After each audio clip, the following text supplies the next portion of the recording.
Thos mi cuideachd le cuireach na bha mi be bíach thos banneach ina uain beice na pétach ina bhagain.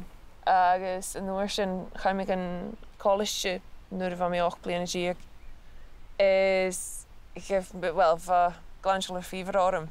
Char mi iad ma an nuair sin fa traumín sin orm strut mar sin is háisich mi cuideachd le maithir. Dus sin nuair háisich mi gopur ar a bhánach chearstas trúsagus giúnsach ag mi dhéon déobh sin déanú cosnaidh sin go dhéanú. Giúnsach mi brúscaigh strut mar sin cuideach agus cárdarúm go mór a mi go mátálaigh go bhfuil mé arástas gopur ar an eilean.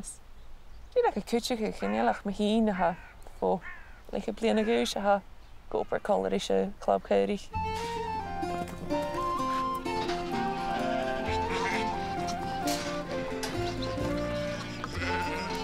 Feadhainn a bhí díadach an muich ar a bhánach céad ar na ar áiricha gach míos fiús is na taighirs is stalam a bhí gopur Caoraich beáichan.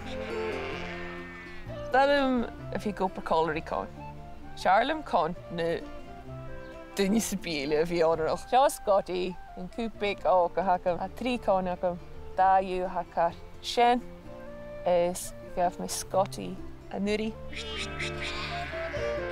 A Jake yn cwyd candra gyma iasgi. Mae'n ei lawn ddech hyn he gwybod o bec yn y siarach, nad ha coniol yn stwn i'r gyr, yn i'r ceisio. Yn i'r o, mae rhi blir na. Mae Caoraich yn gwybod o siar na ha.